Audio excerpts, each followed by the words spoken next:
Sam, thanks so much for that. With me now, I have one of the longest serving members of Parliament, Reverend Kenneth Meshoe, who of course is the leader of the ACDP. Sir, thank you for joining us tonight. There are two issues you want to touch on.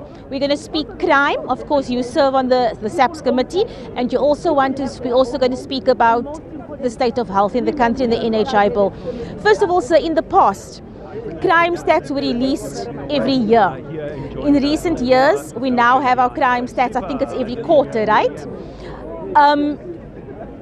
With it being every quarter, is the stark reality of crime in our country, does it make it so much worse when you see the numbers every quarter? Sure. Definitely does. And it has been a fight to get to the situation where we are, where we could be informed quarterly of what was happening. So we are happy with that. We can see whether the police are succeeding or failing. And definitely the police are failing because we still, until today, have a conviction rate of less than 10%. Now, when a government fails to protect its people, which is its fundamental responsibility, then that government is saying indirectly to the population, we can't protect you. It is time for you to look for somebody else to look after you. That's why in the ACDP we are saying 30 years is too long to make promises and fail to keep your word. So it is time for government, the current administration, to leave.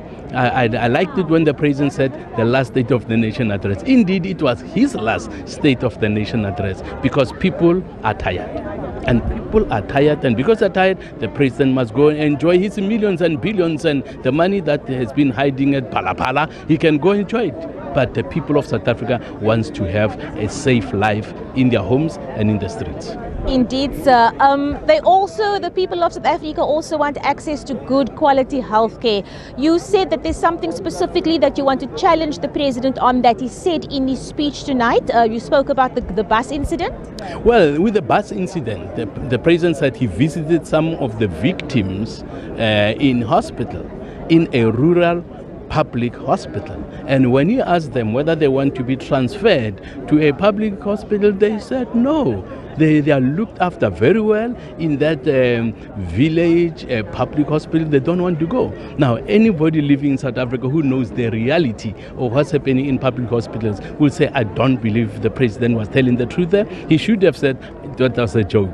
But it was not a joke, and it was just a plain lie. And I don't think it is correct for the president to do what he did tonight.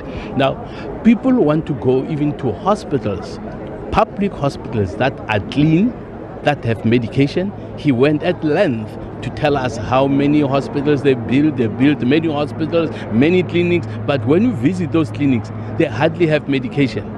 Many of them are white elephants. And so we believe that government that fails to protect its people and that protects to also protect their health is definitely at the end of their lifetime. And I think this government must go and allow opposition members who have been there for a long time, who care for people, to show the public what they can do. And the truth is, we can do much better than what the ANC has done. They don't care, we care. And that's what the people deserve, to have a government that cares for them. Reverend, thank you so much for your time. Of course, the Reverend also off camera, we spoke about NHI briefly. And yes, it hasn't been signed yet, but the president of the ACDP says that they will be getting themselves up for a court challenge if the president does assent to that bill.